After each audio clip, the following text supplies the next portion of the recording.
على الكعبة البيت الحرام وقف بلال الحبشي بقامته الفارعة. وقف في 20 من رمضان في السنة 8 للهجرة ليعلنها صادحة ترتج لها جبال مكة: أشهد أن لا إله إلا الله وأشهد أن محمدا رسول الله. تجد مكة وسكانها صوت بلال صوتا مألوفا، أولئك الذين رفضوا لأول مرة هذا النداء منذ انطلق قبل نحو 20 عاما من فتح مكة. ألم يكن ذات يوم مولى أمية بن خلف وكان يئن تحت لهب الصخرة في حر مكة وهو يردد أحد أحد مقاوما قسوة سيد قريش الذي يريده أن يردد اسم اللات والعزى. اللات والعزى خير أم رب محمد؟ أحد أحد. بل اللات والعزى أحد أحد.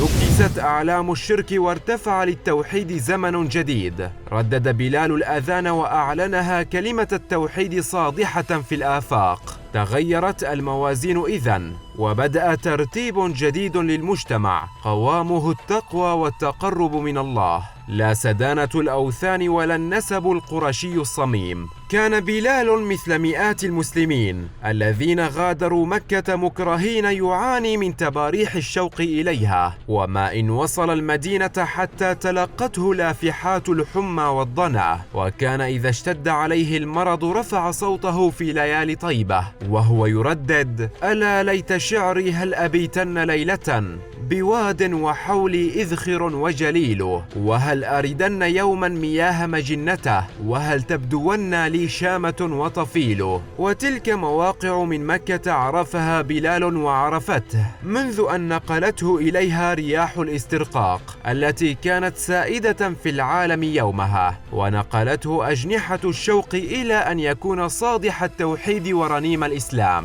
أما النبي الأعظم محمد صلى الله عليه وسلم فأشواقه إلى مكة بالأضعاف. قالها أكثر من مرة: لولا أن قومك أخرجوني ما خرجت.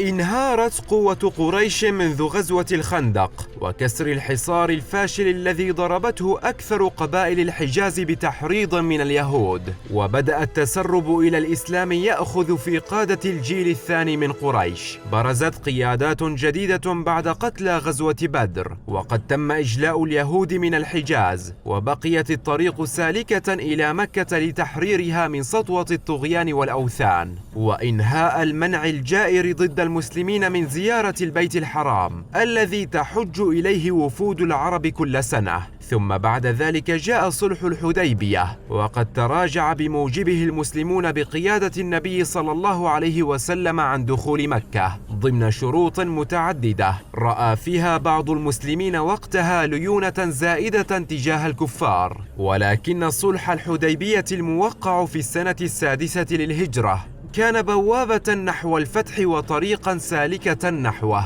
وكان من بنود صلح الحديبية أن من أراد الدخول في حلف الرسول صلى الله عليه وسلم وعهده دخل فيه، ومن أراد الدخول في حلف قريش وعهدهم دخل فيه كذلك. فدخلت قبيلة خزاعة في عهد الرسول الأمين صلى الله عليه وسلم، ودخلت بنو بكر في عهد قريش. ولئن كانت الحديبية بوابة لفتح مكة، فإن البوابة الأسرع إلى الفتح كانت نقض قريش للميثاق الذي واثقهم به النبي صلى الله عليه وسلم حينما قاموا بمشاركة قبيلة بني بكر في العدوان على قبيلة خزاعة حلفاء النبي صلى الله عليه وسلم والمسلمين. فقد استحر القتل في خزاعة حتى داخل الحرم، فخرج شيخ خزاعة عمرو بن سالم إلى المدينة المنورة ليبلغ النبي صلى الله عليه وسلم بجريمة قريش. وجاء عمرو بن سالم في مشهد مهيب وفي جمع من قومه، وأنشد قصيدته التي يصف فيها كيف قتل القرشيون والبكريون شباب وكهول خزاعة، قتلوهم غيلة وغدرا، وكيف قتلوهم ركعا وسجدا. واستنهض ابن سالم الهمم المسلمة وحرك أوتار العلاقات التاريخية بين خزاعة وبني هاشم، وحرك بنود العهد الوثيق. يا ربي إني ناشد محمدا حلف أبينا وأبيه الأتلدا. لقد كنتم ولدا وكنا والدا، ثمة أسلمنا فلم ننزع يدا. فانصر هداك الله نصرا أعتدى، وادعوا عباد الله يأتوا مددا. فيهم رسول الله قد تجردا، إن سيم خسفا وجهه تربدا. في فيلق كالبحر يجري مزبدا، إن قريشا أخلفوك الموعدا، ونقضوا ميثاقك المؤكدا، وجعلوا لي فيك داء رصدا. هم بيتونا بالوتير هجدا، وقتلونا ركعا وسجدا.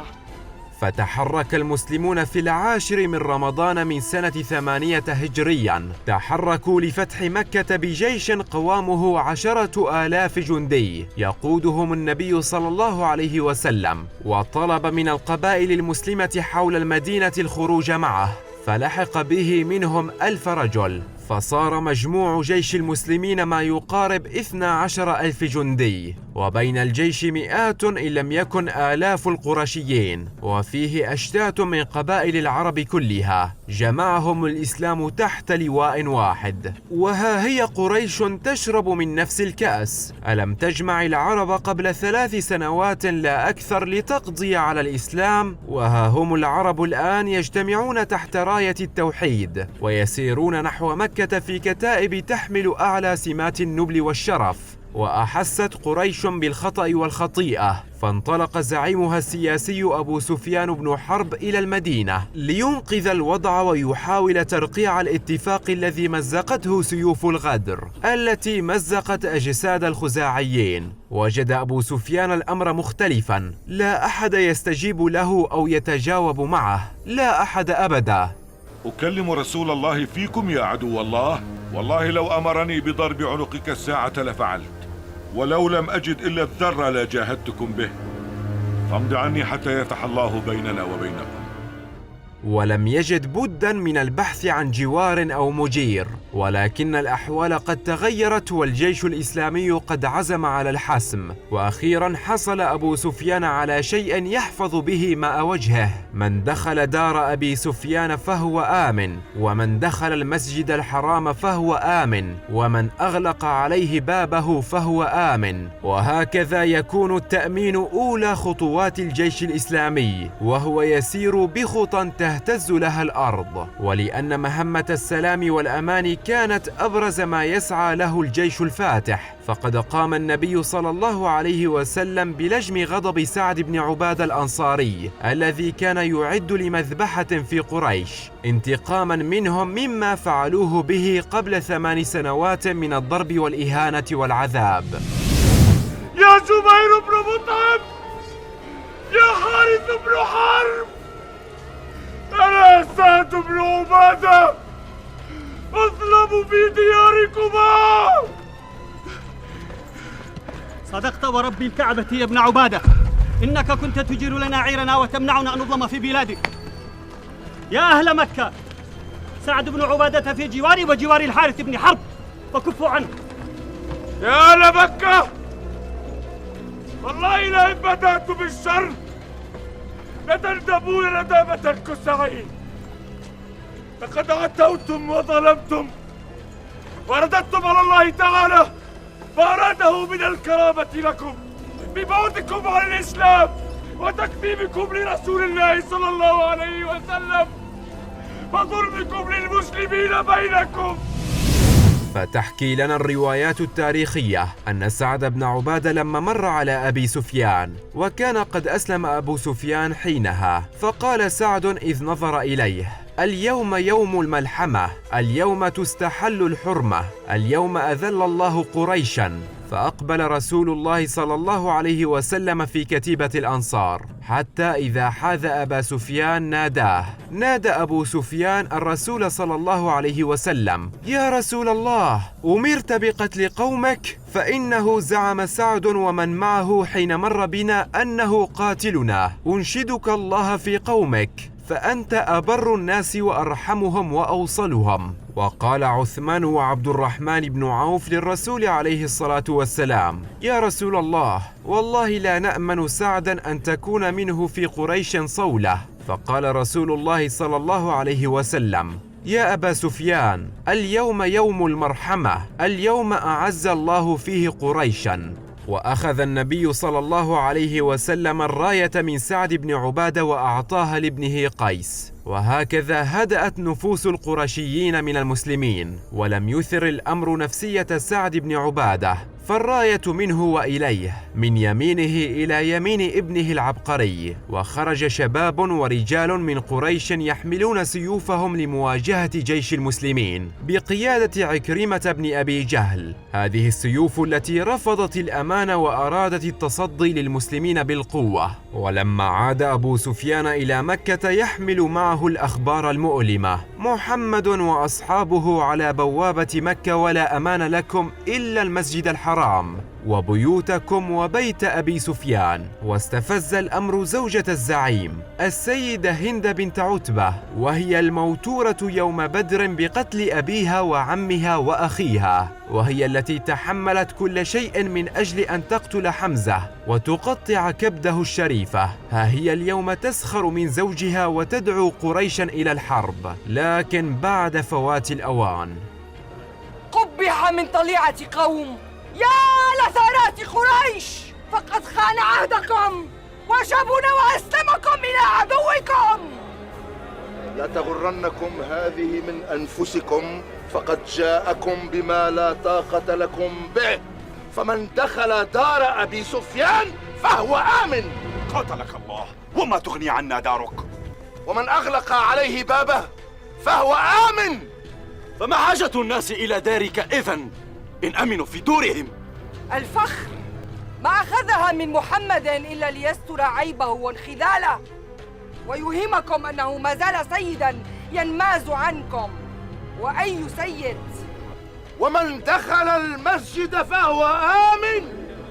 خرج شباب ورجال من قريش يحملون سيوفهم لمواجهة جيش المسلمين بقيادة عكرمة وصفوان، ورفضوا الأمان وأرادوا التصدي للمسلمين بالقوة. وعند المدخل تلقتهم كتيبة بقيادة خالد بن الوليد، وحسمت أمرهم بسرعة رهيبة. بعد اشتباك محدود قتل فيه أفراد قلائل من الجانبين، ثم انتهى بفرار فلول مجموعة قريش إلى بيوتهم ليؤمنوا أرواحهم من القتل. وكان الرسول صلى الله عليه وسلم قد قسم جيشه إلى 3 أقسام: قسم أمر عليه خالد بن الوليد وأمره أن يدخل مكة من أسفلها، وقسم أمر عليه الزبير بن العوام ومعه راية النبي محمد وأمره أن يدخل مكة من أعلاها، وقسم أمر عليه أبا عبيدة بن الجراح وأمره أن يسلك بطن الوادي.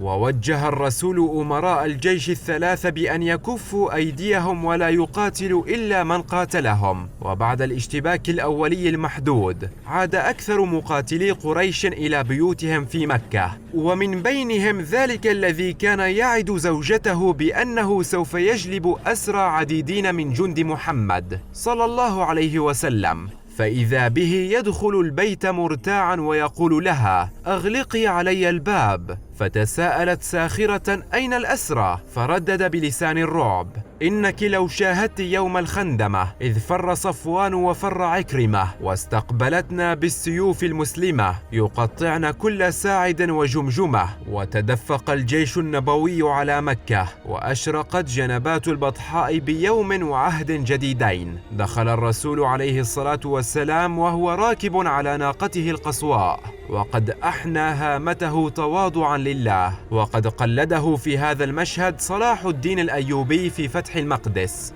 المهم، دخل النبي ينظر إلى مكة التي يعرفها وتعرفه. عرفته الصادق الأمين كما عرفته النبي المرسل الذي كذب به قومها، واليوم تعرفه الفاتح النبيل. بدأت معركة التحرير والتطهير بتكسير الأصنام المحيطة بالكعبة. كانت 360 وثنا يتوزع عليها قبائل العرب يرونها أربابا من دون الله، يعلقون عليها الآمال والهدايا والتعاويذ والبركات. وطهرت مكة من الأصنام، وأرسل النبي صلى الله عليه وسلم جنوده إلى مراكز الأوثان الكبرى ليحطموها واحدا تلو الآخر، وقطع مدابر اللات والعزى وهبل ومناة وسائر الأوثان التي عبدت في جزيرة العرب لمئات السنين، وحرمت الأصنام على تلك الجزيرة المطهرة أبد الآبدين.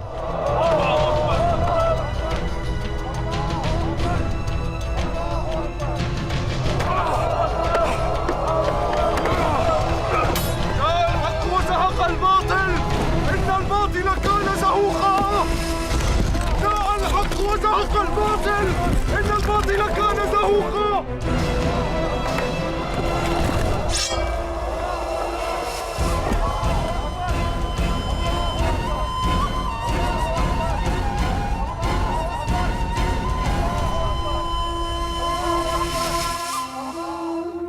كانت قريش تتوقع أن تتم معاملتها على سجلها الطويل من الإرهاب والعنف ضد المسلمين، أن تفتح لها صفحة المحاسبة ل20 سنة من الإرهاب، أن يعود المهاجرون لينتقموا ممن ظلمهم وحرم عليهم هواء مكة وحر صيفها ونسيم ربيعها، لكن شيئا من ذلك لم يقع. فقد نادى الرسول الكريم صلى الله عليه وسلم على أهل مكة: ما تظنون أني فاعل بكم؟ فتغيرت اللهجة وجاء جواب جديد: خيرا، أخ كريم وابن أخ كريم. فقال الكريم صلى الله عليه وسلم: اذهبوا فأنتم الطلقاء.